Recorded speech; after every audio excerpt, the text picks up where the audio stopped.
राम राम हरे हरे, हरे कृष्णा कृष्ण कृष्ण हरे हरे, हरे राम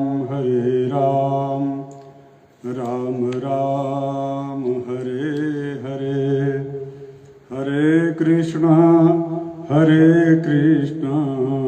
कृष्ण कृष्ण हरे हरे। रक्ताम्बोजदलाभिराम नयनं पीताम्बरालङ्कृतं श्यामाङ्गं द्विभुजं प्रसन्नवदनं श्रीसीतया शोभितम् कारुण्यामृतसागरं प्रियगणैर भ्रात्रादिभिर्भावितं वन्दे विष्णुशिवादिसेव्यमनिशं भक्तेष्टसिद्धिप्रदम्।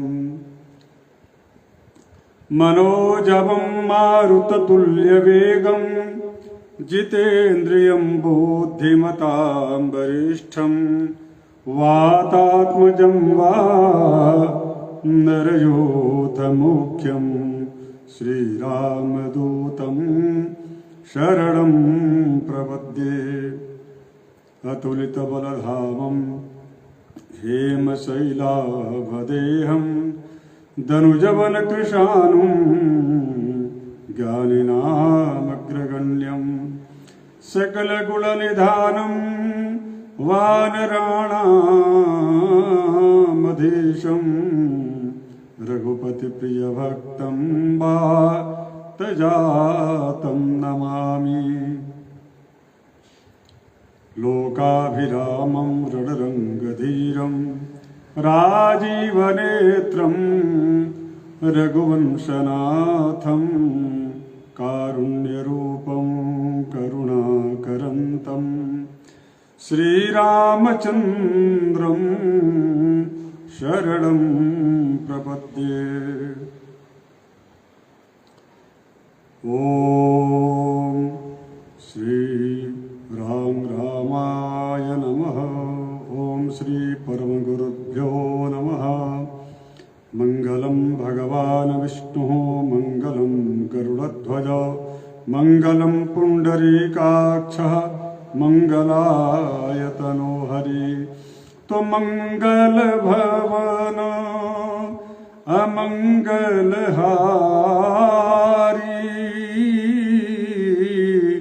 द्रवहु सुदशरथ अजिर बिहारी। मंगलमूर्ति मारुति नंदन सकलय मंगल मूल निकंदन। जाकर नाम सुनत शुभ होई मोरे गृहया वा प्रभु सोई। जगमंगल गुण ग्राम राम के दानि मुकुति धन धर्म धाम के। राम राम कहि जय जमुहाई तिनहि न पाप पुंज समुहाई। राम सकल नाम ते अधिका ओ नाथ यग खग गण बधिका।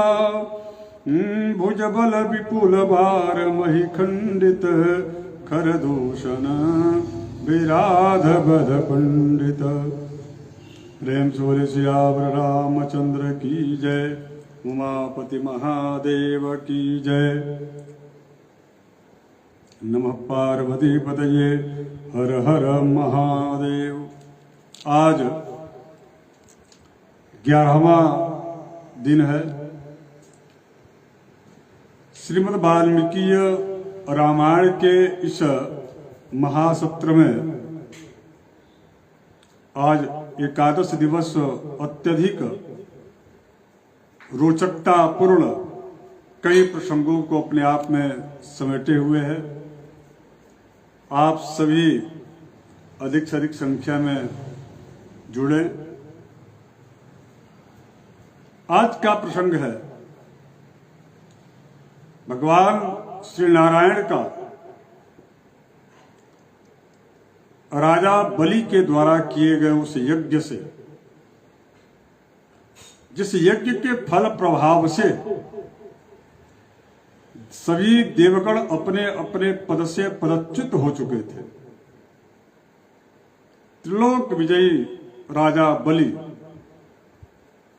अपने यज्ञ को पूर्णता दे रहे थे। वामन का, भगवान नारायण का वामन रूप में अवतार हुआ और इस प्रकार की जिज्ञासा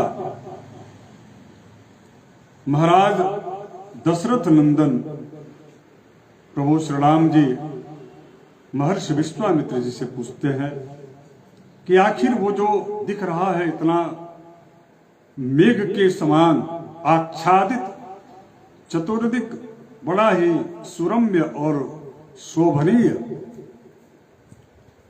यह जो आश्रम है वो किसका है? ऐसा प्रतीत होता है कि वास्तविक में यह सिद्धाश्रम है।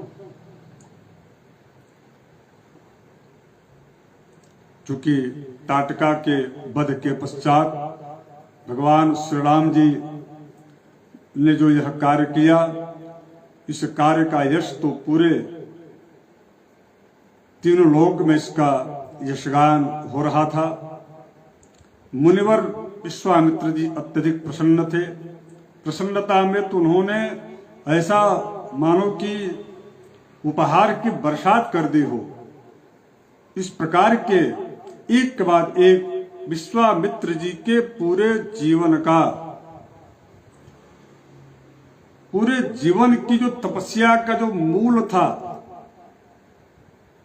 पूरे जीवन के तपोनिष्ठता, तपोबल पर उनको जो प्राप्त जो नाना प्रकार के दिव्यास्त्र थे, वह सभी दिव्यास्त्र उपहार के रूप में सुयोग्य जान करके प्रभु श्री राम जी को उन्होंने प्रदान किया। आज के इस प्रसंग में यह भी है कि जब प्रभु श्री राम जी को जिज्ञासा हुई कि आखिर इस जो दिख रहा है सामने सिद्धाश्रम, उसके पीछे क्या इतिहास है और उसका रहस्य क्या है। दूसरी चर्चा, चूंकि आज महर्षि विश्वामित्र जी के आश्रम पर भगवान श्री राम जी का आगमन होगा और वहां पर यज्ञ की पूर्णता होने के पश्चात विश्वामित्र जी प्रभु श्री राम जी को जनकपुर लेकर के जाएंगे। आज की जो कथा का जो आज का जो वृत्तांत है वह वहीं तक सीमित रहेगा। तो आइए आज कथा के इस सत्र में प्रवेश करें, कथा रस का रसास्वादन करें।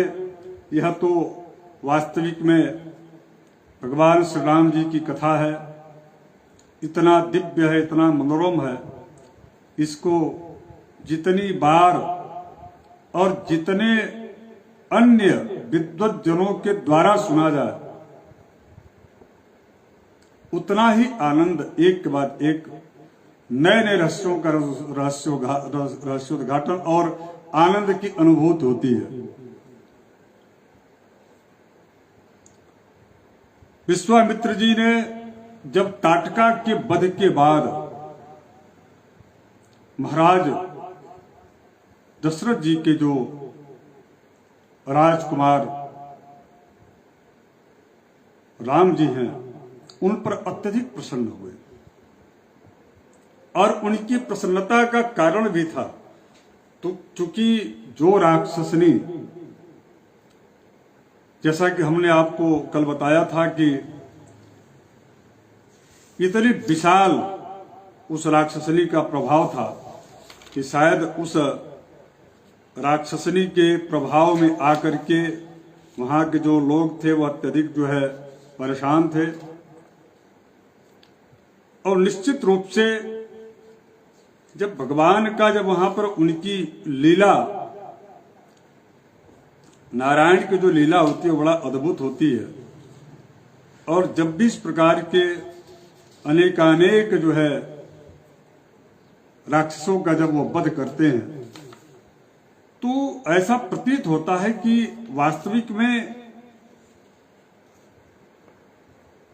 इतने विशाल विशाल जो राक्षस हैं उनका वध करने के लिए उनको इस प्रकार की शक्ति कहां से मिलती है।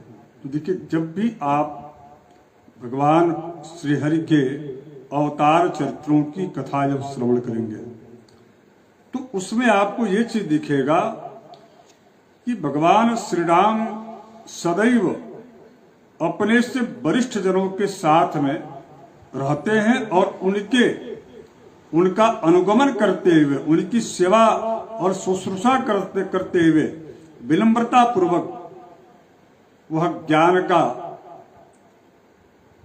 आधान करते हैं, ज्ञान को धारण करते हैं। और जबकि वह स्वयं सतचित आनंद स्वरूप भगवान श्री हरि जो है ज्ञान पुंज है, किंतु लीलावतार में जब भी वो आते हैं तो वह सदैव जिज्ञासु की तरह से सबसे पहले वरिष्ठ जनों की संगति और उनके सानिध्य में रह करके और वर्तमान की समस्त स्थितियों को भली भांति जानते और समझते, जबकि वह देखा जाए तो अनवद्य है, जिनका आदि और अंत नहीं है। भगवान बिनु पद चलई सुनई बिनु काना, बिनु पद चलई सुनई बिनु काना, कर बिनु कर्म करहि विधि नाना। अर्थात जो बिना कर का समस्त कर्म को संपादित कर ले, ऐसे भगवान श्री हरि बिनु पद चले, बिना पैर के वो चलते हैं। अर्थात शास्त्र शीर्षा पुरुषा शास्त्राक्ष, यदि विराट स्वरूप का दर्शन किया जाए तो उसमें उनकी विराटता प्रदर्शित होती है। ऐसा कोई स्थान नहीं है, ऐसा कोई वस्तु नहीं है जिसमें ईश्वर का वास न हो। ईश्वर तो अविनाशी है और सब में है, उनसे कोई भी ऐसा वस्तु नहीं है जो उनके लिए अगम हो, और कोई ऐसा वस्तु नहीं है जो उनके बिना हो। तो क्या उनको पता नहीं है?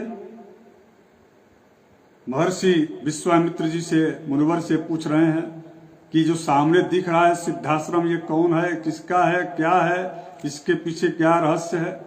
और ठीक इसी प्रकार से इसके पूर्व भी आपने देखा होगा कि जहाँ सरजू नदी और गंगा का नदी दोनों का जो संगम स्थल है, वहां पर कल के प्रसंग में जहां मलद और करुष नाम के दो महाजनपदों में 18 कोस के लंबे और बड़े एक भूक्षेत्र में जो अत्यधिक अपने कर्मों से निष्कृष्ट होकर के राक्षसनी जो बन चुकी थी, इस प्रकार की ताटका जो कि यक्ष पुत्री थी किंतु दैत्य सुंद की पत्नी होने की वजह से वह, और उसके पश्चात महर्षि अगस्त्य जी के शाप के वशीभूत होकर के वह राक्षसनी के रूप में अपने 2 पुत्रों के साथ जो निवास कर रही थी, सुबाह और मारीच, उनका सबका जो है भगवान ने उनको सदगति प्रदान की। तो उसके पीछे भी चूंकि स्वयं वहां इच्छुक होकर के, जिज्ञासु होकर के और प्रभु श्री राम जी पूछते हैं वहां के बारे में, तब जाकर के ताटका का जो है विस्तार से वर्णन विश्वामित्र जी करते हैं। और उनसे रक्षा के लिए बला और अति बला नाम की महाविद्या, और सबसे बड़ी बात यह है कि शब्दवेदी जो बाण है, शस्त्र है, वह उन्हें प्रदान करते हैं, जो कि कल के सत्र में मैंने इसकी चर्चा की। आज और भी जो अन्य जो दिव्यास्त्र हैं, देखिए, जब भी कभी भी आप अपने से वरिष्ठ जनों के सानिध्य में रह करके उनके अनुरूप यदि आप कोई कार्य कर देते हैं उनके मन के अनुकूल और उनकी वास्तविक में सेवा शुश्रूषा करके और उनके समक्ष यदि आप विनम्रता पूर्वक जाते हैं तो वह अपने जीवन की सबसे महत्वपूर्ण जो भी उनके द्वारा अर्जित धन, यश, मान, प्रतिष्ठा, विद्या, धन, सब कुछ जो है आपको सौंप देते हैं। विश्वामित्र जी चूंकि आज बालकांड के 27वें सर्ग में परितुष्टोस्मि भद्रम ते राजपुत्र महायशः प्रीत्या परमया युक्तो दद्याम अस्त्राणि सर्वशः, जो भी उनके पास अस्त्र थे और जितने भी अस्त्र हैं वह सभी अस्त्र जो है उनके तपोबल से उनको प्राप्त है। एक लंबे समय को उन्होंने दिया है, उसके बाद तब जाकर के वह उनको अस्त्र शस्त्र मिला है। और एक से बढ़ के एक दिव्यास्त्र, एक से बढ़ के एक चक्र, एक से बढ़कर एक पाश और एक से बढ़कर के एक गदा, अनेकानेक जो है अस्त्रों को प्रदान करते हुए महर्षि वशिष्ठ जी कहते हैं, महर्षि वशिष्ठ जी कह रहे हैं कि परितुष्टोस्मि, मैं प्रसन्न हुआ। भद्रम ते राजपुत्र, हे राजपुत्र महायशः, प्रीत्या परमया युक्तो दद्याम्यस्त्राणि सर्वशः, हे महायशस्वी राजकुमार, तुम्हारा कल्याण हो, भद्र हो। मैं तुम पर प्रसन्न हुआ क्योंकि तुमने ताटका का वध किया और इस प्रसन्नता की वजह से मैं तुमको पूरे जीवन का अर्जित जो अस्त्र है, दिव्यास्त्र है, उन सबको मैं तुम्हें सौंपता हूं क्योंकि इसके लिए तुम ही सुयोग्य हो।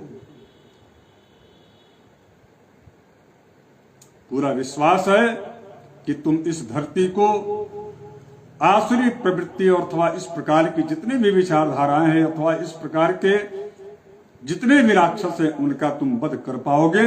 इसलिए देखिए, जब भी संत और महात्मा होते हैं, वह संत महात्मा जंगलों में तपस्या करते हैं जरूर, लेकिन राष्ट्र पर, मानवता पर, सनातन धर्म पर यदि किसी भी प्रकार की विपत्ति आ जाए अथवा उसकी निर्मूलता के लिए जो जिस प्रकार से छद्म रूप से उस सनातन धर्म के जो है धर्मत्व को यदि खत्म करने के लिए यदि शक्तियां सामने आती हैं, उन सभी आसुरी प्रवृत्तियों को शमन करने के लिए जितने ऋषि महर्षि हैं, वो ऋषि महर्षि जो है इसी प्रकार से छोटे से एक किसी राजा अथवा विशाल हो जैसे भी हो एक कोई शिष्य को ले आते हैं और उनको प्रबुद्ध करते हैं। प्रबुद्ध करने के पश्चात उसके पश्चात जो है इस प्रकार की आसुरी प्रवृत्तियों का नाश करवाते हैं उनके द्वारा। वह स्वयं तो युद्ध नहीं करते, किंतु युद्ध की पूरी व्यवस्था उनके पास होती है और ऐसे अद्भुत अस्त्र शस्त्र जो एक लंबे समय के बाद तपस्या के पश्चात तपस्या का जो प्रतिफल होता है वो उससे प्राप्त होता है। विश्वामित्र जी खुश हो गए। परितुष्टोस्मि भद्रम ते राजपुत्र, हे राजपुत्र, तेरा तुम्हारा कल्याण हो। महायशाह, तुम अत्यंत यशस्वी हो। देवसुरगणान वापि स गंधर्वोरगान भुवि यैर मित्रान प्रसह्य यादव वशीकृत्य जयिष्यसि। इनके प्रभाव से जितने भी देवता, असुर, गंधर्व अथवा नाग जो भी जितने भी हैं सब के सब जो है यदि आप इन अस्त्रों को ग्रहण कर लेंगे तो वह आपके समक्ष जो है उनका क्षय हो जाएगा, उन पर आप विजय पा लेंगे। इतने अच्छे अच्छे हमारे पास दिव्यास्त्र है और मैं इसे आपको प्रदान कर रहा हूं। कौन कौन से हैं अब गिनते जाइए। आज जो है भगवान प्रभु श्री राम जी के ऊपर विश्वामित्र जी जो है वह एकदम जितना भी उनके पास है वह इतने उपहारों से उन उपहारों की वर्षा करने वाले हैं। क्या क्या दे रहे हैं उपहार में? शस्त्र के रूप में दे रहे हैं। तानि दिव्यानि भद्रम ते दद्याम्यस्त्राणि सर्वशः दंड चक्रम महद दिव्यम तव दास्यामि राघव। धर्म चक्रम ततो वीर काल चक्रम तथैव च विष्णु चक्रम तथा त्युग्रमेन्द्रम चक्रम तथैव च। यानी कि इंद्र चक्र है, ब्रह्म चक्र है, धर्म चक्र है, वीर चक्र, काल चक्र इत्यादि इत्यादि जितने भी चक्र जो है चक्र है, वह सबसे उसमें जो अत्यधिक जो कठिन था, मतलब सबसे बलशाली जो चक्र था वो था इंद्र चक्र। वह भी जो है भगवान राम को प्रदान कर रहे हैं विश्वामित्र जी। उसके बाद कह रहे हैं कि वज्रमस्त्रम नर श्रेष्ठ शैवम शूलबरम तथा अस्त्रम ब्रह्म शिरश्चैव ऐसी कमपि राघव ददामि ते महाबाहो ब्राह्मणमस्त्रम अनुत्तमम। हे नरश्रेष्ठ, एक मैं आपको ऐशिकास्त्र, उस अस्त्र का नाम क्या है? ऐशिकास्त्र। वह मैं आपको जो परम उत्तम है, जिसको ब्रह्मास्त्र भी कहा जाता है, वह ब्रह्मास्त्र मैं आपको प्रदान कर रहा हूं, इसे आप ग्रहण कीजिए। गदे द्वे, दो प्रकार के गदा, अद्भुत गदा था। उन दोनों गदा को जो है भगवान राम जी को प्रदान कर रहे हैं विश्वामित्र जी। और उन दोनों गदा का नाम था, पहले गदा का नाम था मोदक और दूसरे का नाम जो था वह जो है शिखरी उज्ज्वल। कह रहे हैं कि गदे द्वे चैव काकुत्स्थम मोदकी शिखरी शुभे प्रदीप्ते नर शार्दूल प्रेक्षाम नृपात्मज। जो प्रदीप्त है, उज्ज्वल है, ऐसा उज्ज्वल नामक गदा, और दूसरा एक जो है जो गदा है वह सुंदर गदा, मोदकी और शिखरी नाम की दो, मोदकी और शिखरी नाम के दो गदा उनको भगवान राम को प्रदान किए। मैं तुम्हें उसके पश्चात कह रहे हैं कि अब जो है, चूंकि कई बार क्या होता है कि युद्ध में पाश की आवश्यकता पड़ती है, धर्म पाश, काल पाश और वरुण पाश, और इसके पश्चात जो है उत्तम अस्त्र मैं तुम्हें इन पाशों के साथ अर्पित कर रहा हूं। क्या क्या? कि धर्म पाशमहम रामम काल पाशम तथैव च वारुणम पाशमस्त्रम च ददाम्याहमनुत्तमम। तो इस प्रकार से, और उसके बाद जो है अशनि और पिनाक नाम के पिनाक, और साथ ही साथ में एक नारायणास्त्र। यह नारायणास्त्र का जो विधान है वह विश्व रूप के द्वारा इंद्र को प्रदान किया गया। श्रीमद् भागवत महापुराण में इसका वर्णन है। उस नारायणास्त्र को भी भगवान राम को विश्वामित्र जी प्रदान कर रहे हैं। अब आप कल्पना कर सकते हैं कि विश्वामित्र जी के पास कितने शस्त्र हैं। जितने भी उनके पास शस्त्र हैं, जो भी उनके पूरे जीवन का जो संचित जो उनका अस्त्र शस्त्र है, तपोबल है, सब का सब आशीर्वाद रूप में भगवान राम को प्रदान कर रहे हैं। गुरु हो तो ऐसा हो, शिष्य को इतना मजबूत बना देते हैं। यहाँ भगवान राम को विश्वामित्र जी और भी इसके पश्चात के प्रसंग आएंगे कि जब वो भगवान राम वनवास में जब काल के दौरान कई ऋषि महर्षियों के पास कई अनेक प्रकार के अद्भुत से अद्भुत जो है अस्त्रों का उनके पास एक जो है व्यवस्था है, और उन सभी शस्त्र भगवान राम को सभी ऋषि महर्षि असुरों के नाश करने के लिए प्रदान करेंगे, धर्म की संस्थापना के लिए प्रदान करेंगे, और जो उस समय वंचित और जो उस समय के शोषित जो वर्ग हैं उनको वह समुन्नत रूप से उनको उपकृत करेंगे। इस प्रकार का वर्णन आता है। किंतु अभी तो मात्र महर्षि विश्वामित्र जी नाना प्रकार के शस्त्र और अस्त्रों से उनको परिपूर्ण कर रहे हैं। नारायणास्त्र ददामि चास्त्रम पैनाकमस्त्रम नारायणम तथा। उसके बाद से आग्नेयास्त्रम दैतम शिखरम नामतः वायव्यम प्रथमम नाम ददामि तव चानघ। इसी प्रकार से आग्नेय अस्त्र, शिखरास्त्र, और उसके बाद से जो है इस अनेक जो है प्रसिद्ध जो अस्त्र शस्त्र हैं, है ना, कंकाल, घोर, मूसल, कपाल, ये सब जो अस्त्र हैं ये अस्त्रों से युद्ध करने के लिए काम आते हैं। कौन कौन से? कंकाल, घोर, मूसल, कपाल, किंकिणी आदि समस्त जो है अस्त्रों को प्रदान किए। और कह भी रहे हैं विश्वामित्र जी कि अस्त्रम हयशिरो नाम क्रौचमस्त्रम तथैव च शक्ति त्वयं च काकुत्स्थं ददामि तव राघव कंकालं मूसलं घोरं कपालमत किंकिणं वधार्थं रक्षसां यानि ददाम्येतानि सर्वशः।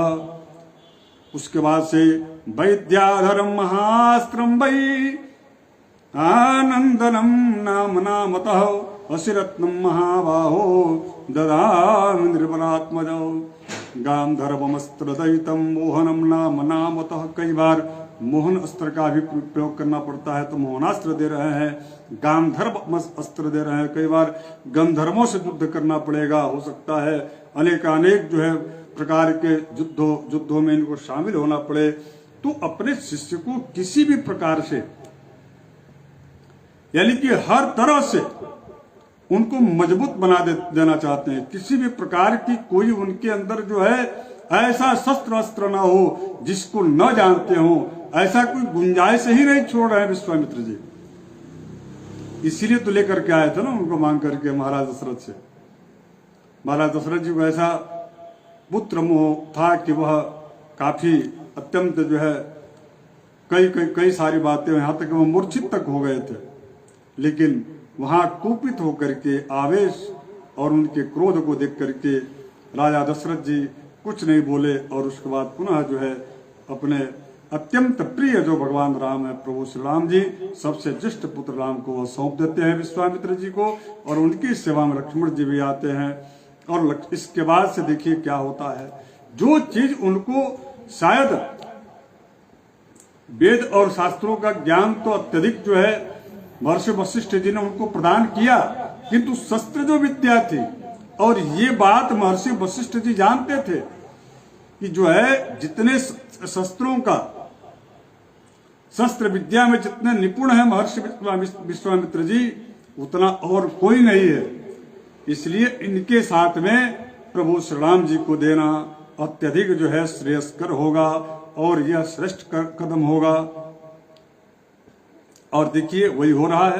केवल एक जो है टाटका का वध करने के पश्चात प्रसन्न हो गए हैं विश्वामित्र जी, और जितने भी उनके पास शस्त्र हैं सभी शस्त्रों को प्रदान कर रहे हैं। तामसम दर्शार्दूलम सौमनम च महाबलम संवर्तम चैव दुर्दर्शम बहुशलम च द्रिपात्मजम सत्यमस्त्रम महाबाहो यथा मायामयं परम सौरम तेज प्रभम नाम परतेजोपकर्षणं सोमास्त्रम शिशिरम नाम त्वाष्ट्रमस्त्रम सुदारुणम दारुणम च भगस्यापि सीते सुमत मानवम। इस प्रकार के जितने भी अस्त्र शस्त्र हैं वह सभी अस्त्र शस्त्र प्रदान किए। और उसके बाद कह रहे हैं कि एतान राम महाबाहो कामरूपान महाबलान गृहाण परमोदारान क्षिप्रमेव नृपात्मजम। ये सभी अस्त्र इच्छानुसार रूप धारण कर महान बल से संपन्न हो करके, और तुम शीघ्र ही इसको हे हमारे परम शिष्य प्रभु श्री राम आप इसको ग्रहण करें। भगवान राम कहते हैं स्थितस्तु प्रांगमुखो भूत्वा सुचिर मुनिवरस्तथा ददौ रामाय सुप्रीतो मंत्र गाम मनुत्तमम। इस प्रकार से प्रसन्नता पूर्वक पूर्वाभिमुख होकर के मन पूर्व दिशा की तरफ प्रभु श्री राम जी का मुख था। स्नान करने के पश्चात जो है और उसके पश्चात प्रसन्नता के साथ अपने परम शिष्य परम जो है श्रेष्ठ जो शिष्य है रामचंद्र जी, उनको वह उत्तम अस्त्रों का उपदेश किए। सर्व संग्रहणम ये शाम देवतैरपि दुर्लभम और तान्य प्राण तदा विप्रो राघवाय जो है निवेदयत। इस प्रकार से पूर्ण रूप से जो है संग्रह कर जितने भी जो ऐसे ऐसे शस्त्र दिए थे प्रभु श्री राम जी को, जो शस्त्र शायद देवताओं के लिए भी दुर्लभ था। सर्वसंग्रहणम येषाम देवतैरपि दुर्लभम, देवताओं के लिए भी दुर्लभ अस्त्र शस्त्र थे। वो सभी अस्त्र शस्त्र तान्यस्त्राणि ददा विप्रो राघवाय निवेदयेत, वह विप्रवर मुनिवर विश्वामित्र जी भगवान राम को, राघव जी को वह प्रदान किए।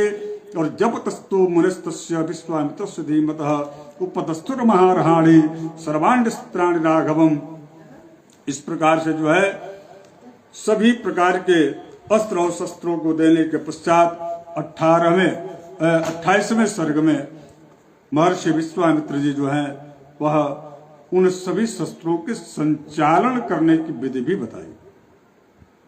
एवं ब्रवीति एवं ब्रुवति काकुस्थे विश्वामित्रो महातपाः संहारान व्याजहाराथो धृतिमान सुव्रतः शुचि। काकुस्थ कुल तिलक श्री राम जी के ऐसा कहने पर महातपस्वी धैर्यवान उत्तम व्रतधारी पवित्र विश्वामित्र मुनि ने उन्हें अस्त्रों की संहार विधि का भी उपदेश दिया। ऐसा केवल मात्र यदि शस्त्र दे दिया जाए उससे तो काम चलेगा नहीं। शस्त्रों के साथ साथ देने के बाद साथ साथ में उन्होंने उसको चलाने की पूरी विधि और उसका प्रयोग करके भी बतलाया।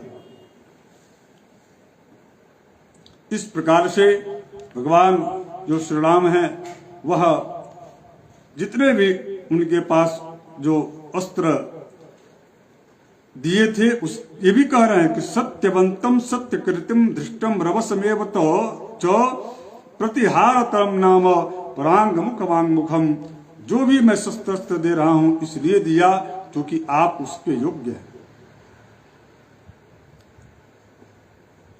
कह रहे हैं कि सत्यवान सत्यकृत धृष्ट रवस प्रतिहरतर प्रांग मुख अवांग मुख लक्ष्य अलक्ष्य दृढ़नाभ सुनाभ, ये सभी जितने भी जो भी ये कह रहा हूं ये सब के सब जो है प्रजापति कृशाश्व के पुत्र है और शस्त्र के रूप में है।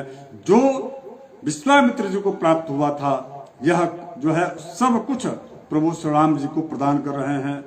इच्छा अनुसार उनको जो है धारण करने के लिए और सभी जितने भी अस्त्र रूप में उनके पास जो शक्तियां थी उन सभी शक्तियों को प्रदान करते हुए और उसके पश्चात बाढ़ मृत्यु काकुस्थम पृष्ठे नामतरात्मना दिव्य भास्वर देहाश्च मूर्ति मंत्र सुखप्रदः। इस प्रकार का एक बड़ा अच्छा यह प्रसंग है और इस प्रसंग से यही सीख मिलता है कि जब भी हो यदि आप विनम्रता पूर्वक किसी भी अपने वरिष्ठ जनों के सन्निकट आप यदि रहते हैं तो उस वरिष्ठ जनों के पूरे जीवन का जो बहुमूल्य जो तपोनिष्ठ तपोबल से प्राप्त जो धन यश मान सम्मान प्रतिष्ठा उनके अनुभव और उनके सभी प्रकार के जो गुण होते हैं वह अपने से छोटे लोगों को वह प्रदान करते हैं। इसलिए कभी भी कहा गया है, एक नीति वचन है, इसे आप श्रवण कीजिएगा। हीयते ही मतिस्तात हीनैः स समागमात् समेश सतामेति विशिष्टैश्च विशिष्टताम्। हीयते ही मतिस्तात यानी कि कभी भी अपने से हीन पुरुषों की संगति नहीं करनी चाहिए। कला में, ज्ञान में, बुद्धि में, बल में यदि आपसे कोई हीन हो, हीन का मतलब कम हो, तो उससे आप मित्रता न करें। नीति क्या कहती है? नीति ये कहती है कि हीयते ही मतिस्तात हीनैः सह समागमात्, अथवा उनकी संगति अथवा उनके साथ न रहें। और समश्च सतामेति, आप अपने यदि बराबरी के किसी व्यक्ति के साथ रहेंगे तो आपका ज्ञान, आपकी बुद्धि, आपकी शारीरिक क्षमता, एक समता उसमें रहेगी, अर्थात उसमें वृद्धि नहीं होगी। तो फिर क्या करना चाहिए? तो नीति ये कहता है कि विशिष्टैश्च विशिष्टताम, अर्थात अपने से विशिष्ट जनों के साथ रहने पर आपके अंदर विशिष्टता आती है। विशेष करके मैं उनको जरूर कहूंगा कि जो 10 वर्ष से लेकर के और 20 वर्ष के बीच के हों, अथवा जो महर्षि अरविंद जी हैं, बीएड जब हम लोग कर रहे थे उस बीएड में इस प्रकार की चर्चा आई है। महर्षि अरविंद जी कह रहे हैं कि 12 वर्ष से लेकर के 12 वर्ष की अवस्था से लेकर के और 18 के बीच का जो समय होता है, लगभग 6 साल का, ये समय उस व्यक्ति के लिए, उस बच्चे के लिए अत्यधिक महत्वपूर्ण होता है।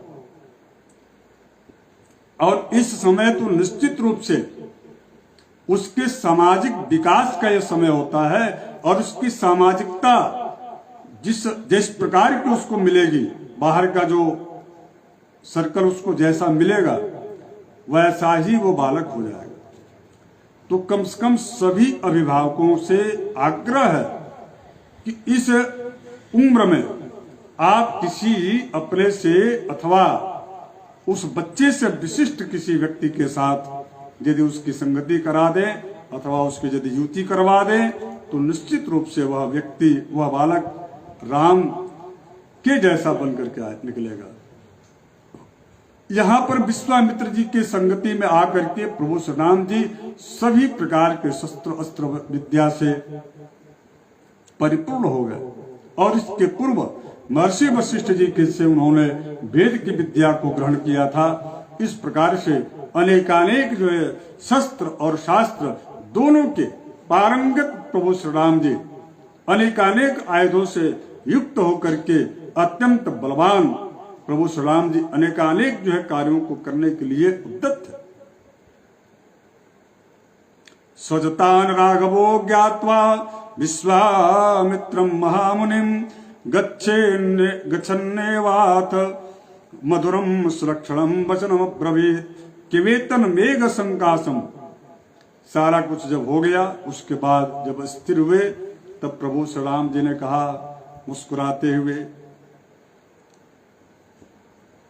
कि हे भगवान, विश्वामित्र जी से कि हे भगवान, किमेतन मेघ संकाशम पर्वतस्या विदूरतः वृक्ष खंड मितो भाति परम कौतूहलम हिमे। किमेतन मेघ संकाशम पर्वतस्या विदूरतः वृक्ष खंड मितो भाति परम कौतूहलम हिमे। सामने वाले पर्वत के पास जिस प्रकार से मानो कि बादल से घिरा हुआ हो, लेकिन वो तो मेघ नहीं बल्कि वृक्षों की लताओं से घिरा हुआ अत्यंत सघन एक जो यह आश्रम दिख रहा है, यह क्या है, इसके बारे में आप बताएं। और बड़ा सुंदर है। दर्शनीय मृगा किरणम मनोहर मति वचो नाना प्रकारैः शकुनैर वल्गु भाषे अलंकृतम। क्या बात है, महर्षि वाल्मीकि जी की रचना है। इसमें तो इतना अच्छा जो है अलंकारों का ऐसा इन्होंने अद्भुत प्रयोग किया है और साथ ही साथ में कितनी अच्छा जो है उपमा दे करके इन्होंने अलंकृत किया इस रचना को। धन्य धन्य है महर्षि वाल्मीकि जी। दर्शनीयम मृगा किरणम, और वह जो मेघ के जैसा आच्छादित जो सघन जो उस पर्वत पर वह आश्रम दिख रहा है, वह आश्रम कितना दर्शनीय। मृगा किरणम, मृग इत्यादि जो वन के जो पशु हैं उनसे वह भरा हुआ है। सभी आपस में निर्वैर होकर के रह रहे हैं। आखिर इस स्थान की महत्ता क्या है। मधुर मधुर उनकी आवाजें आ रही हैं और निर्भीकता से रह रहे हैं। आखिर निश्रितास्मो मुनिश्रेष्ठ कांतराद रोम हर्षणात् अनयात् त्वव गच्छामि देशस्य सुखवत्तया। इस प्रकार से हे मुनिश्रेष्ठ, मैं उस टाटका वन से हम लोग बाहर तो निकल गए हैं, किंतु मैं उस आश्रम के बारे में जानना चाहता हूं। अनयात् त्वव गच्छामि देशस्य सुखवत्तया निश्रितोस्म मुनिश्रेष्ठ कांताराद रोम हर्षणात्। उसके बाद कह रहे हैं भगवान से, मुनिश्रेष्ठ मुनिवर विश्वामित्र जी की तव यज्ञस्य विघ्नाय दुरात्मानो महामुने भगवस्तस्य को वदेशः सा यत्र तव याज्ञिकी रक्षितव्या क्रिया ब्रह्मन् मया बध्याश्च राक्षसाः एतत् सर्वं मुनिश्रेष्ठ श्रोतुमिच्छाम्यहं प्रभो। भगवान दुराचारी और ब्रह्म हत्यारे जितने भी राक्षस हैं जो कि यज्ञ को विध्वंस करना चाहते हैं, ऐसे जो है राक्षसों का जो प्रभाव है वह उस आश्रम पर क्यों नहीं पड़ा, अथवा यदि है तो वो राक्षस कौन है और वह आश्रम कौन है, उस आश्रम की महनीयता क्या है।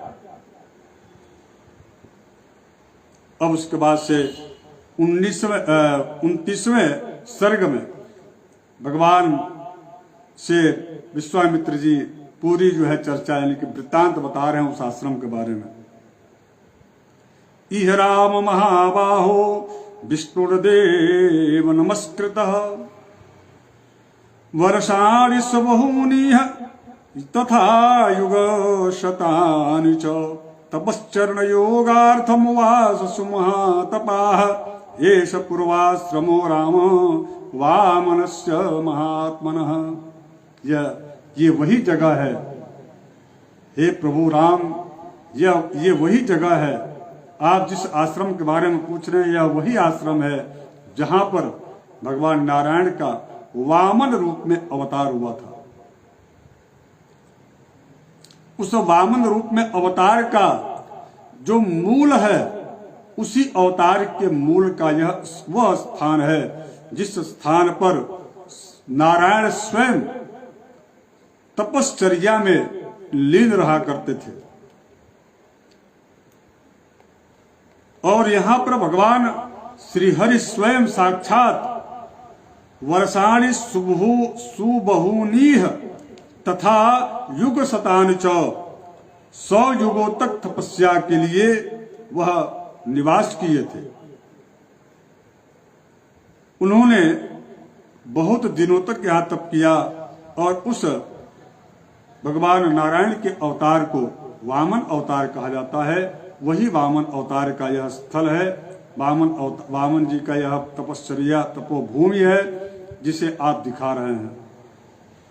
और इस आश्रम का नाम सिद्धाश्रम इति ख्यातः सिद्धो यत्र महातपाः। यह जो है इस आश्रम का नाम क्या है? सिद्धाश्रम है। एतस्मिन्नेव काले तु राजो बैरोचन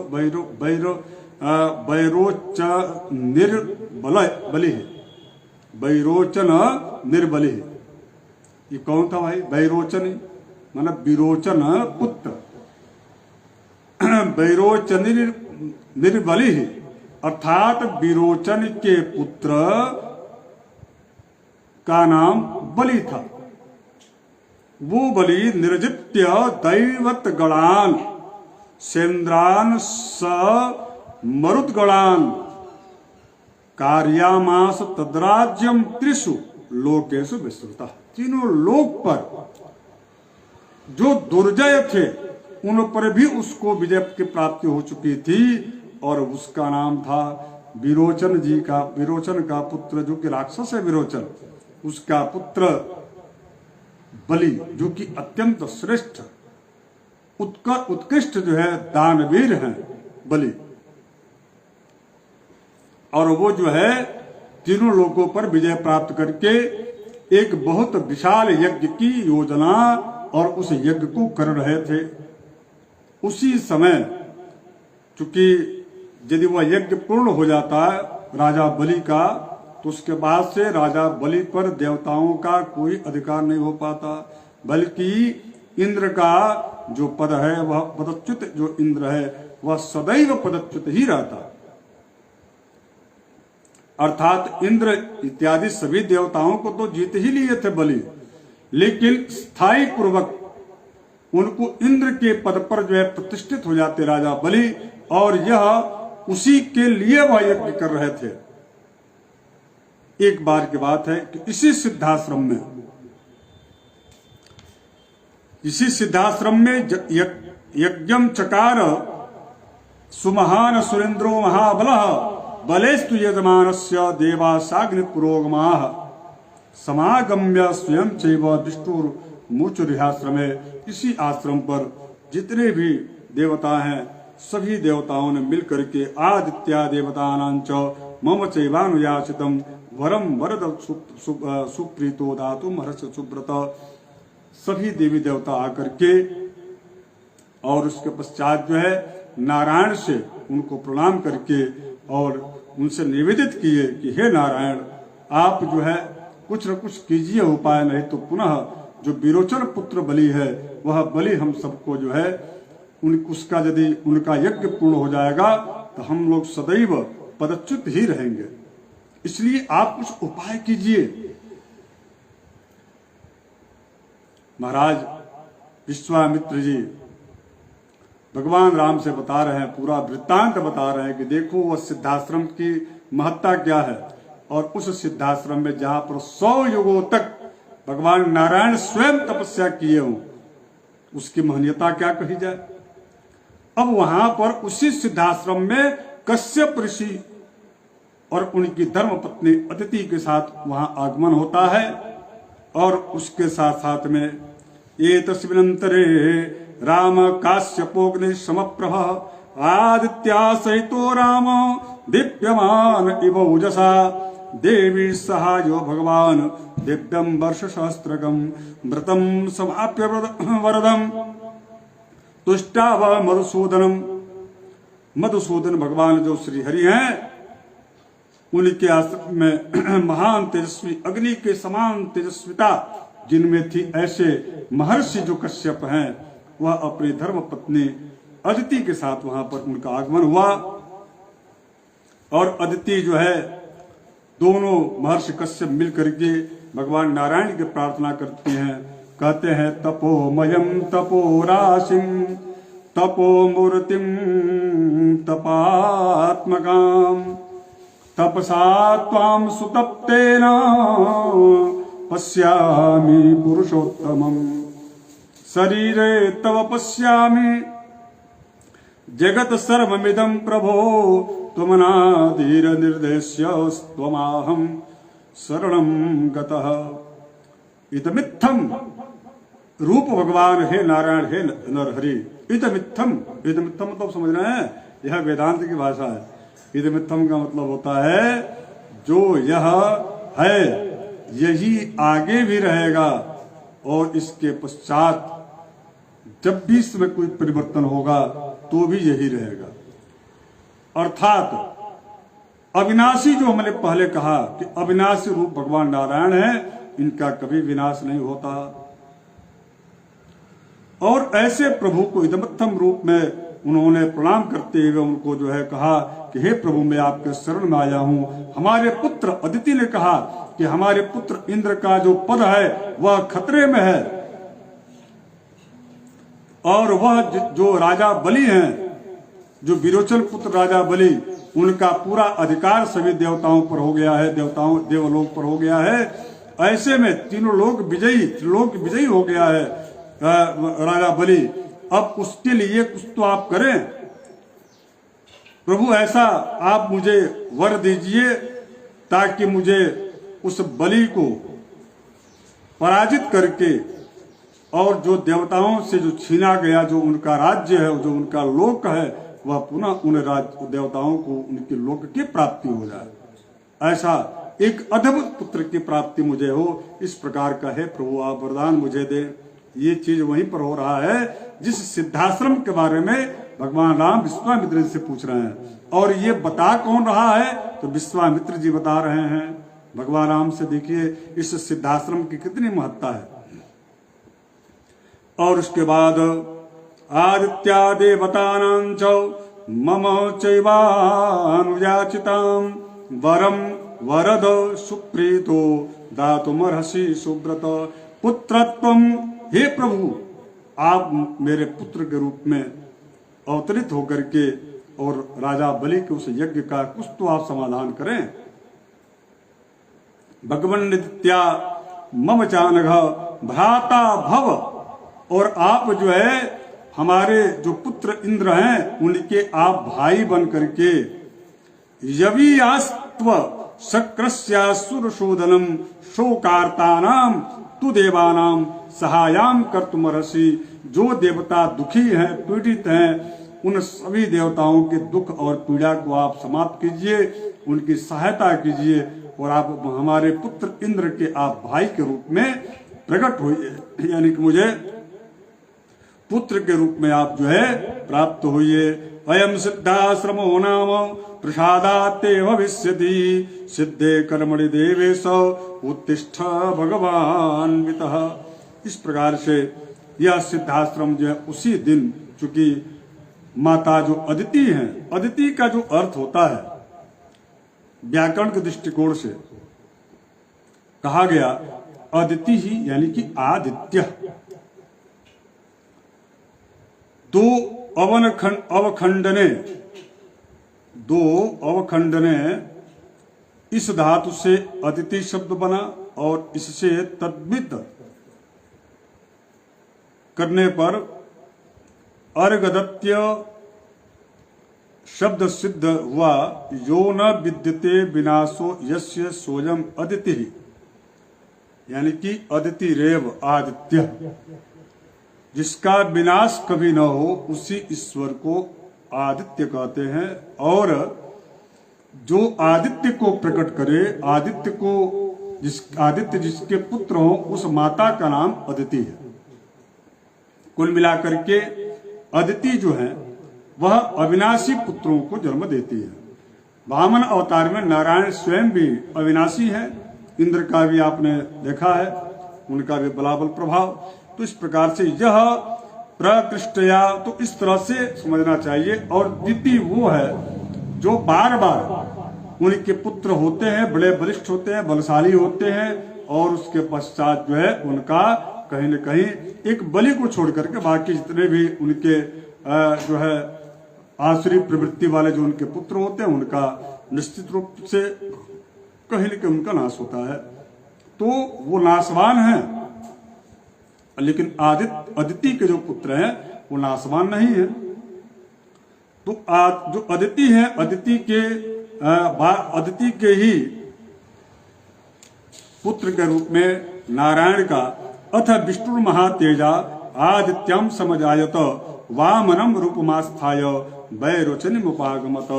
वह जो है क्लेम सुल वामन भगवान की जय। उनके जो है उनके यहाँ माता अदिति से वामन भगवान का प्राकट्य हुआ।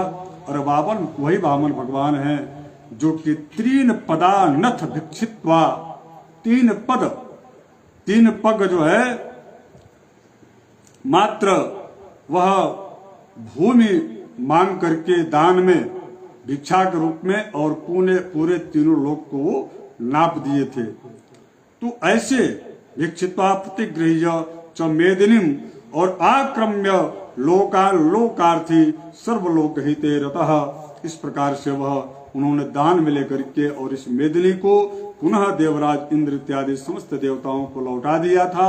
ऐसे महातेजस्वी भगवान वामन भगवान को बार बार प्रणाम, वामन भगवान की जय। तो ऐसे जो वामन भगवान जहां अवतरित हुए उस स्थान के बारे में भगवान राम पूछ रहे हैं। और भगवान राम जो है उस सिद्धाश्रम के बारे में जानना चाहते हैं और उनको विश्वामित्र जी बता करके तेनेव पूर्वमाक्रांत आश्रम श्रम नाशन और मयापि भक्त्या तत्सेव वामनस्योपभुज्यते। इस प्रकार से जो है उन्हीं भगवान ने जो पूर्व काल में जो यहाँ निवास किए थे उनका जो क्रम है उसके पश्चात उन्होंने जो भी कार्य किए उन सारे कार्यों को भगवान राम को विश्वामित्र जी ने विस्तार से बताया। कुल मिलाकर के उस उत्तम सिद्धाश्रम में उसके बाद स्वतः भगवान राम जाने की इच्छा प्रकट करते हैं। और जिस प्रकार से दो छोटे बच्चे हों उनको कहीं कोई दिक्कत न हो, चुके आश्रम है, कहीं कहीं वृक्ष हैं, लताएं हैं, कहीं ऊंचा नीचा भूमि है, तो उनसे बच्चों को बचाते हुए और उनको दोनों को पकड़ करके इस प्रकार से भगवान राम लक्ष्मण जी को और बीच में विश्वामित्र जी उनको उस आश्रम में ले जाते हैं। कर अद्य गच्छामहे राम सिद्धाश्रम अनुत्तमम तदाश्रम पदम तत्तात तवाप्यत्यत यथा मम। इस प्रकार से जो भगवान राम है वह उस आश्रम पर गए और वहां पर जो है 2 घटी तक मुहूर्त मथ विश्रांत, तो 2 घटी तक जो है वहां पर विश्राम किए। 2 घटी का मतलब कितना हो गया? 48 मिनट। मुहूर्त मथ विश्रांत राजपुत्रारविंदमौ और प्रांजलि मुनिषादोलम उचतुर रघुनंदन। वहां पर 2 घटी तक रह करके विश्राम करने के पश्चात भगवान जो श्री राम है वो लक्ष्मण जी हाथ जोड़ करके मुनिवर विश्वामित्र से बोले और उन्होंने कहा कि अत्यव दीक्षाम प्रविश भद्रम ते मुनिपुंगव सिद्धाश्रमो यह सिद्ध स्यात् सत्यमस्तु वचस्तव। अर्थात जो है हे मुनिश्रेष्ठ, आप इस यज्ञ की दीक्षा ग्रहण करें और आपका कल्याण हो। निश्चित रूप से आपके इस यज्ञ का जो भी होगा, जो भी आप इस यज्ञ को जो करने जा रहे हैं, उस यज्ञ में जो भी विघ्न बाधा आएगी उसका हम डट करके उसका सामना करेंगे। इस तरह से महातेजस्वी महर्षि विश्वामित्र जी जितेंद्रिय भाव से नियम पूर्वक यज्ञ की दीक्षा में जो प्रविष्ट हुए और वे दोनों राजकुमारों को यानी कि राम जी को लक्ष्मण जी को उस अपने यज्ञ की रक्षा के लिए उन्होंने नियुक्त किया। और एक बात और, भगवान राम इतने ज्ञानी और अब तो शस्त्र के इतने अच्छे ज्ञाता हो चुके हैं जो कि विश्वामित्र जी ने उनको दिया है। सब कुछ होने के बाद भी अपने नित्य कर्म को वह प्रतिदिन वैसे ही करते हैं जैसा कि एक सामान्य व्यक्ति को करना चाहिए। इसलिए कोई ये कहे कि भगवान के लिए धर्म अलग है और आपके लिए कर्तव्य अलग है, धर्म अलग है, ऐसा नहीं है। यहाँ कह रहे हैं कि प्रभात काले चोत्थाय, यानी कि प्रातः काल भगवान उठ करके और पूर्वाम संध्याम उपास्य च, संध्या वंदन करने के बाद, यानी कि संध्या वंदन करने के बाद और हुताग्निहोत्रमासीनम, प्रतिदिन वो हवन करते थे, आहुति करते थे प्रभु राम जी। विश्वामित्र उसके बाद से जो है विश्वामित्र जी के पास जाकर के और उनको प्रणाम करके बोलते हैं, यानी कि कोई भी व्यक्ति हो, चाहे राजा हो, महाराजा हो, ब्राह्मण हो, जो भी हो, उसको संध्या उपासना संध्या वंदन करना ही चाहिए। उसमें किसी प्रकार की कोई जो है त्रुटि नहीं रहनी चाहिए। तो इस प्रकार से भगवान जो राम है उनके जो है इस अमृतमय लीला का रसपान करते हुए आप सबको यह मैंने बताया कि जो सिद्धाश्रम के बारे में भगवान राम ने विश्वामित्र से पूछा था उसका हमने वर्णन किया। और एक मैं आपको बात बता दूं, इसके बाद विश्वामित्र जी ने यज्ञ प्रारंभ किया और उनके आश्रम वहां से थोड़ी ही दूर पर था, वहां उन्होंने यज्ञ प्रारंभ किया। लेकिन इसके पहले अहिल्या जी का यहाँ पर कोई जिक्र नहीं है। अहिल्या जी का जो कथा है, वृतांत है, वह श्री रामचरितमानस में पूज्य गोस्वामी तुलसीदास जी ने उसका वर्णन किया है। किंतु वाल्मीकि रामायण में अब तक जो है अहिल्या जी के चरित्र का कोई ऐसा वर्णन नहीं आता जो कि उन्होंने उस शिला को स्पर्श करके और उसके बाद जो है अहिल्या जी का उद्धार हुआ, इस प्रकार का इसमें कहीं प्रसंग नहीं आता। क्योंकि इसके बाद यज्ञ होगा, विश्वामित्र जी के यज्ञ में राक्षस कुछ आएंगे, उनका प्रभु श्री राम जी वध करेंगे और इसके बाद उनका जो है जनकपुर में उनका जनकपुर के लिए प्रस्थान होगा। क्योंकि जनकपुर से पूर्व से ही वहां सुनिश्चित एक तिथि के अनुसार सीता जी का स्वयंवर हो रहा था और वहां पर महर्षि जो विश्वामित्र जी हैं वह दोनों राजकुमारों को यानी कि राम और लक्ष्मण जी को लेकर के जाएंगे। तो आइए इस कथा को और विस्तार दें। प्रेम तुलसियावर रामचंद्र की जय। तो इसके पश्चात जो है भगवान श्री राम जी और लक्ष्मण जी ने दोनों लोगों ने जैसा कि विश्वामित्र जी ने कहा था उसी प्रकार से वह उनके यज्ञ की रक्षा के लिए तैनात थे। कोई भी असुर किसी भी प्रकार के मायावी हो अथवा सामने से प्रहार करने वाला कोई शत्रु हो, जिस भी प्रकार का हो, उन सबसे हर स्तर से युद्ध करने के लिए एकदम जो है प्रवीण हो गए थे कला में, युद्ध कला में भगवान राम और लक्ष्मण। तो इसलिए सब लोगों ने वहां पर मोर्चा संभाला हुआ था और उसके पश्चात जो इधर अपने यज्ञ को करना शुरू किए विश्वामित्र जी। इत्युक्त्वा वचनम रामश्चापे संधाय वेगवान और मानवम परमोदार मस्त्रम परम भास्वरम।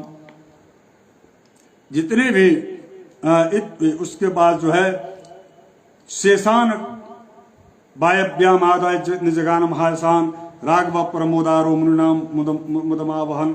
जो भी उनका यज्ञ था वह यज्ञ जो है महर्षि विश्वामित्र जी यज्ञ शुरू किए और उस यज्ञ में कोई विघ्न बाधा जो भी उपस्थित हुआ उसका उन्होंने राम और लक्ष्मण जी ने डट कर सामना किया और निर्विघ्नता पूर्वक महर्षि जो गुरुवर जो विश्वामित्र हैं, मुनिवर जो विश्वामित्र जी हैं, उनके उन्होंने अपने यज्ञ को संपादित किया। और उसके पश्चात उस क्रम में सहत्वा राक्षसान सर्वान यज्ञाग्न रघुनंदन ऋषि पूजितस्तत्र यथेन्द्रो विजयपुरा। इस प्रकार कुलनंदन जो भगवान राम हैं, यज्ञ को विघ्न डालने वाले सभी राक्षसों का उन्होंने वध कर दिया। और उसके बाद से जो है राक्षसों द्वारा उसी प्रकार वह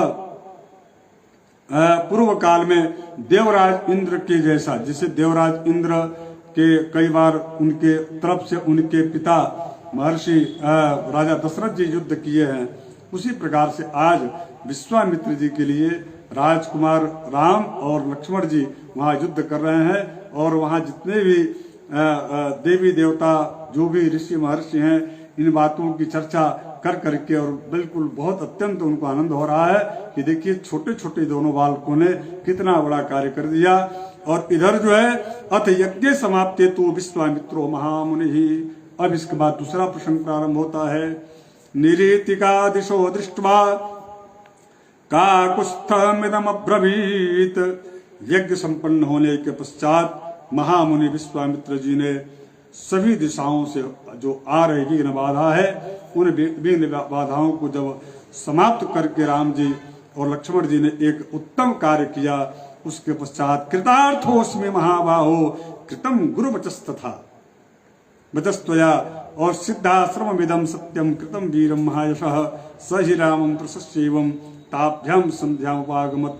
हे महाबाहो, आप जो है वास्तविक में इस प्रकार के यज्ञ की पूर्णता में आपकी दोनों की अत्यंत भूमिका थी। मैं आपकी जितनी प्रशंसा करूं उतना कम है। स ही रामम प्रशस्यैवं, खूब प्रशंसा कर रहे हैं विश्वामित्र जी प्रभु श्री राम जी का, उनकी कौशलता, उनके जो है विनम्रता और उनके द्वारा उस किए गए उत्तम कार्य की ताभ्याम संध्यामुपागमत। इस प्रकार से जो है उन्होंने उन दोनों भाइयों को संध्योपासना इत्यादि कर्म करने के पश्चात बैठा करके उन्होंने बताया, एक सूचना दिया। उन्होंने कहा कि देखो आगे चल करके मैं, चूंकि वहां से सूचना आई है जनकपुर से, और वहां पर उनकी जनकपुर में कन्या जिनका नाम सीता है, उनके विवाह का उत्सव है और उस विवाह के उत्सव में यहाँ से हमको चलना है। और मैं चाहता हूँ, मेरी इच्छा है, प्रबल इच्छा है कि उस सीता के स्वयंवर के उस यज्ञ में आप दोनों भी मेरे साथ चलें और शिष्यवत चले। वहां राजकुमार महाराज दशरथ के राजकुमार के रूप में नहीं, बल्कि मेरे शिष्य के रूप में आपको चलना है, आप दोनों को। भगवान राम ने कहा कि जैसी आपकी आज्ञा, जैसा आप कहें, जैसा आपका दिशा निर्देश, चूंकि इस समय हम लोग जो है आपके शिष्यता स्वीकार किए हुए हैं, जैसा आपका आदेश होगा वैसा हम लोग पालन करेंगे। और हम लोगों को बिल्कुल यह विश्वास है कि हम आपकी जो है इस शरण में आपके यहाँ आकर के हम सब जो है सुरक्षित हैं और आपके कथनानुसार जो भी कार्य होगा वह श्रेष्ठ कर्म ही होगा, ऐसा मुझे विश्वास है। इसलिए प्रभु जैसी आपकी आज्ञा, यह कह करके और उसके बाद से अथ ताम रजनीम तत्र कृतार्थौ राम लक्ष्मणौ उषोतुर्मुदितौ वीरौ प्रष्टेनांतरात्मना। विश्वामित्र जी की यज्ञ रक्षा करने के बाद कृतकृत्य होकर के विश्वामित्र जी ने राम लक्ष्मण को यज्ञशाला में ही रात बिताने को कहा और उसके पश्चात जो प्रभातायाम तु सर्वर्याम कृत पौर्वाणिक क्रियौ विश्वामित्र ऋषिन सान्यान सहित वही जगमतु। इस प्रकार से उनका जो है जनकपुर के लिए प्रस्थान करेंगे। बीच में सोनभद्र नाम की नदी पर उनका एक विश्राम आगे बताया गया है और सोनभद्र नदी जो है में विश्राम के बाद आगे चल करके ब्रह्मपुत्र कुश के 4 पुत्रों का वर्णन और उसके पश्चात जो है बसकी भूमि कुशनाभ कन्याओं और कुब्जा इत्यादि का वर्णन और कल के प्रसंग में, कल का प्रसंग बड़ा अच्छा दिव्य होने वाला है। इसी प्रकार से जो है कुशनाभ की कन्याओं का विवाह और गादी जो उनकी उत्पत्ति कौशिकी जी की प्रशंसा, विश्वामित्र जी के कथा के पश्चात जो है रात को शयन के पश्चात पुनः जनकपुर में प्रवेश और वहां पर जनकपुर में जाने के बाद की आगे की जो चर्चा है वो कल में बहुत विस्तार से, क्योंकि वहां पर तो कल जनकपुर की लीला एक बड़ा है दिव्य लीला होने वाली। आज तो केवल विश्वामित्र जी का यज्ञ पूर्ण हुआ और उसके बाद जो है भगवान राम उसी यज्ञ मंडप में ही विश्राम करते थे और कर रहे हैं। प्रातः काल का रोज का यह कार्य था, वह एक बड़ी लंबी प्रक्रिया होती है। उस यज्ञ को पूर्ण करने के पश्चात विश्वामित्र जी ने उनकी बड़ी प्रशंसा की, उनको आशीर्वाद प्रदान किया और जनकपुर में चलने के लिए उन्होंने कहा। तो आइए कल के जनकपुर मार्ग की यात्रा का जो वृत्तांत है उसमें कौन कौन उनसे मिले और जनकपुर में पहुंचने के बाद क्या हुआ उसका जो है थोड़ा बहुत मैं कथा कल का स्पर्श करूंगा और संभवतः 1-2 दिन के बाद भगवान राम जी का और लक्ष्मण सीता जी का विवाह भी प्रसंग पूर्ण करके उसके पश्चात हम यात्रा करेंगे। चूंकि यूपी की हमारी यात्रा है 1 सप्ताह की, उसके बाद पुनः पूर्व की भांति यानी कि जैसे अभी चल रहा है उसी प्रकार से आगामी जो है कुछ लगातार महीनों तक श्रीमद् वाल्मीकि रामायण के इस महासत्र को मैं निरंतर जारी रखूंगा। तो आज केवल मात्र इतना ही। आप सभी भगवान राम के इस लीला चरित्र का श्रवण करते हुए आप अपने वाणी को पावन करने के लिए भगवान नाम संकीर्तन करें। बोलिए श्री राम जय राम जय जय राम, श्री राम जय राम जय जय राम, श्री राम जय राम जय जय राम, श्री राम जय राम जय जय राम, श्री राम जय राम जय जय राम, श्री राम जय राम जय जय राम। प्रेम से बोले सियावर रामचंद्र की। उमापति महादेव।